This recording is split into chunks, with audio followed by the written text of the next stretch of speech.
Well, there's always somebody that will help you. Doesn't matter, sort of what you're doing or why you're doing it, but people do help. Hello, my name is Sacha Dench, but I'm better known as the Human Swan. I'm also the UN's ambassador for the Convention on Migratory Species. This year, the charity I founded, Conservation Without Borders, is launching a new expedition to follow the flight of the Osprey, an epic migration of 10,000 kilometres through 14 countries from Europe to West Africa. As a part of this, we're doing a series of podcasts to highlight the global stories and connections this bird makes, to help us see our complex and challenged world through the eyes of this incredible animal. In this episode, I speak to Pip and Vic as they share their story of hunting down a missing satellite-tagged osprey and how it turned out after they turned up in a rural area of Morocco with no knowledge of the language or culture.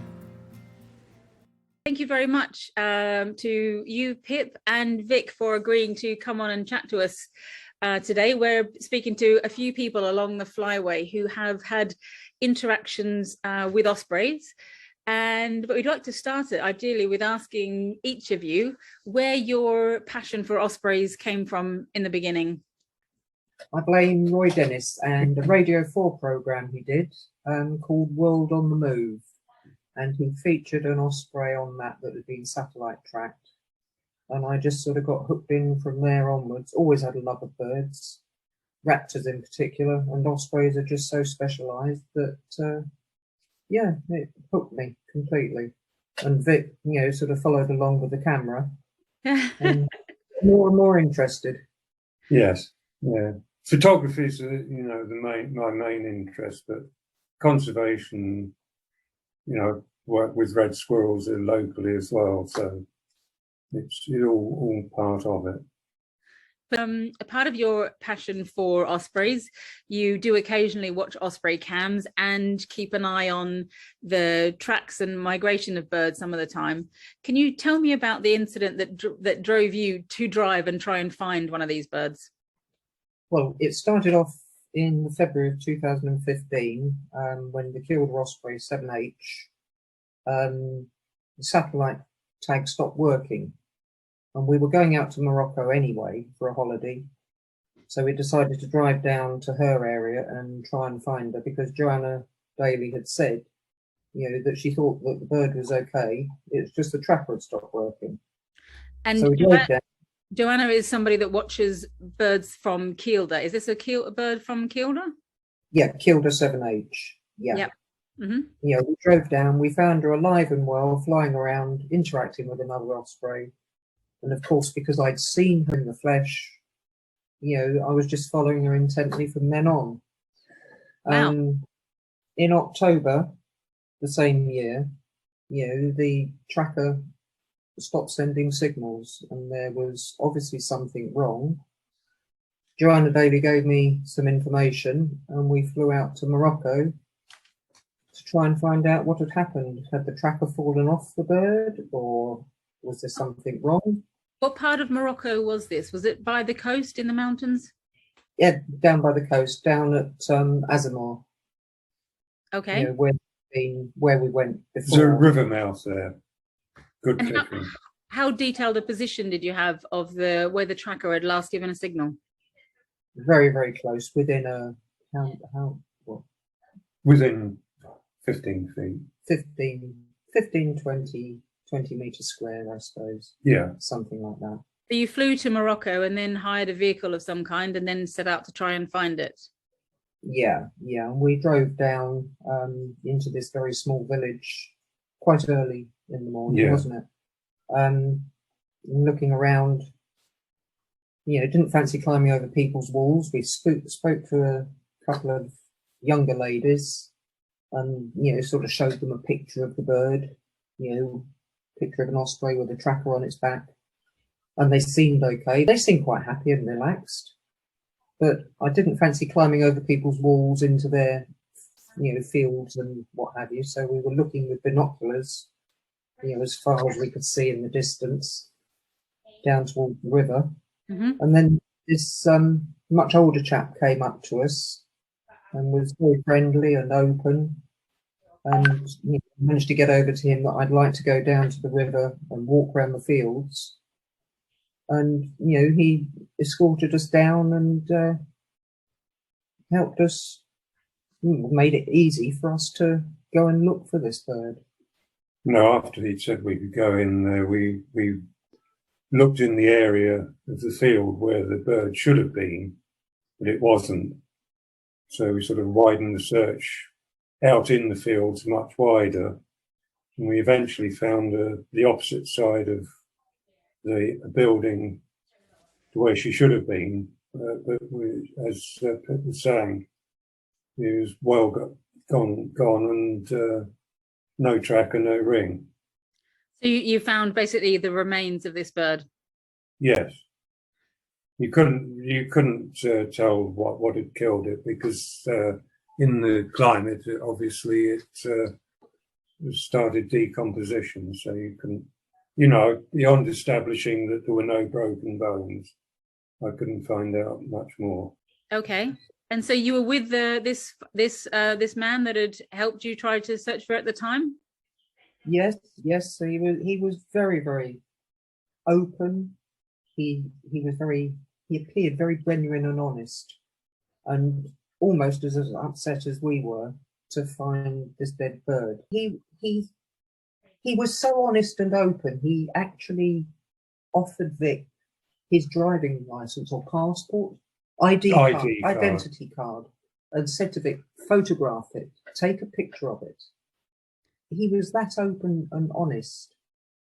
Was the bird found on his land? No, on his neighbour's land. The position where the tracker ended up and where we found the bird were either side of another house that he lived in, more or less, just opposite on the track. That was where he lived. Okay. So what were you able to ascertain from that? I mean, it was great that he was very helpful. Was there any attempt made to try and find the neighbour, or would that have been a step too far? Language difficulty. Language was definitely a problem. But it was not a problem enough for you not to actually get there, communicate with some locals and find a bird. I'm pretty stunned that you managed to do that. Body language. Communicate with GPS and mapping.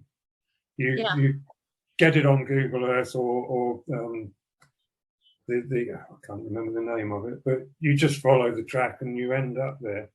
It's easy. You don't have to talk. No, but the problem, I wanted to go back the next day, and I wanted to try and get over to them that if they would provide me with the rings and the tracker, I would pay them some money as a thank you, because we wanted the tracker back, we wanted the rings back.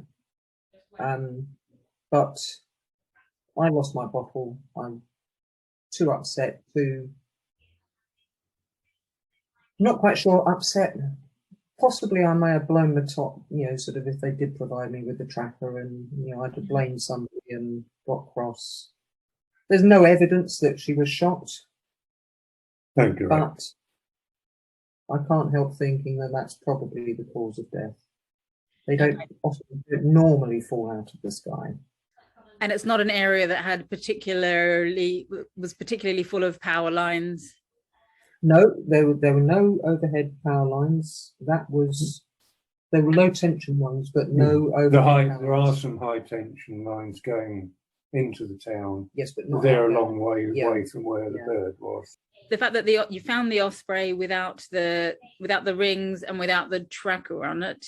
I mean, you assume if it had hit power lines and somebody finds a bird like that, they normally look at those things, find the ID or the phone number to call and do something about it. You would normally remove a tag and the satellite tracker if you were worried that you might be implicated in it somehow, wouldn't you? I mean, that's my assumption, that somebody must have known that it fell, and to do that, you would think it probably was shot for someone to see it actually land.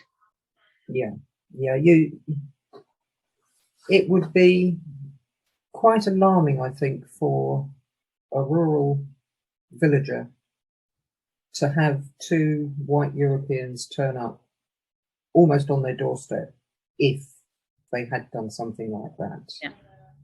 Yeah. So we never did find the tracker. There were all sorts of rubbish pits and what have you where it should have been. But just couldn't find it.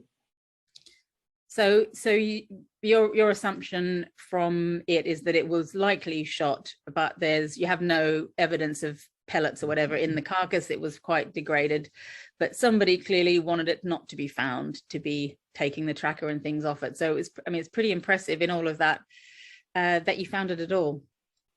The odd thing is that they didn't hide the bird; they just hid the rings and the tracker.